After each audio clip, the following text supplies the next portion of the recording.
Hello. Today we're going to be talking about the Major League Baseball team, the Tampa Bay Rays, and what their current strategy and organization can teach us as leaders, business professionals, and management accountants. So, to give a little bit of background, the Tampa Bay Rays previously did not have a great record. They were recently acquired, and in the last few seasons have both been hindered by having the smallest budget out of any Major League Baseball team, but at the same time have found success by implementing some new strategies and tweaking the organization a little bit. And so we'll talk about those here. First of all, their people are, like many businesses, they are their most important asset, not only on the athletic side, but on the coaching and management side, and they treat them as such. Innovation and risk is something they're not really afraid to do, and we'll talk about one of the key initiatives they've undertaken and that they have found success with.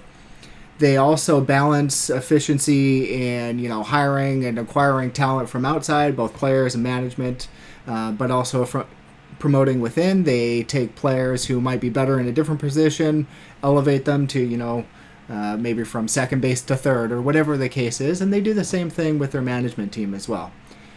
They've also found that trust gets them better results and have tried to structure their organization in a way that fosters that trust and is not very micromanaging. Difficult for a coaching staff possibly, as you might think it runs counterintuitive, but we'll get into that in a minute. And then finally, they've realized that happy people are productive, and they try to, again, foster a environment that, despite the limitations in budget that they have, is a place where their people want to be. So diving right in, their people, like I said, are the most valuable resource. They've got the smallest budget, and still they're able to retain talent, grow that talent, and many people do move on for, money or different opportunities, whatever the case may be, and that's to be expected. But while they're at Tampa Bay, they, like I had mentioned before, they're not constrained to a single position or area within even management, and that leads to a more cohesive and satisfied organization, which helps performance. Innovation and risk-taking, they haven't been afraid to shake things up in terms of how they manage their pitching strategy. Most pitchers come in for, they're a starting pitcher, and they start the game off well and go as many innings as they possibly can.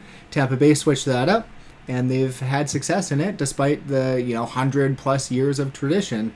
And they got berated for it a little bit, but it's found and proven to be successful.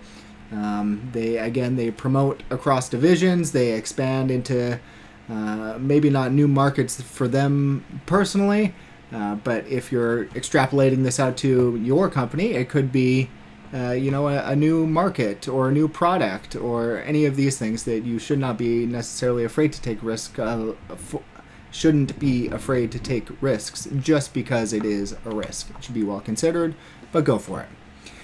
Balance and efficiency in hiring is another thing that Tampa Bay is really good at. They don't necessarily focus on the negatives, those people who don't work out. They shuffle people around all of the time, but at the same time, they're making well considered and data-driven analytical approaches to not only their hiring, but also their talent acquisition, the athletics, the promotions. That could be bringing in people, undervalued players from other teams, or that could be bringing somebody up from the minors, whatever it is. And they do very well at that. Additionally, they have found that trust is important to their organization, and that performance decreases in more of a untrusting and micromanaged environment, and so they swing that around fully the opposite way and try to empower their people. This is more on the management side, but they try to build a trusting relationship as well with the players, and so that they feel supported, be that in interviews or whatever the case is, even when they do make mistakes. It's not necessarily holding them accountable, because the players will be just or more harsh on themselves than any coach would be.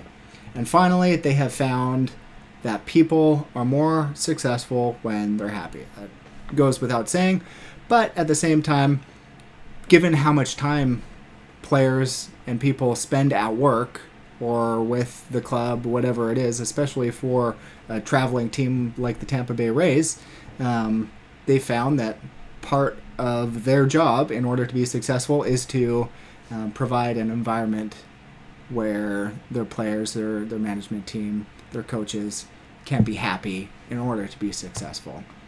And so that brings this article review to a close.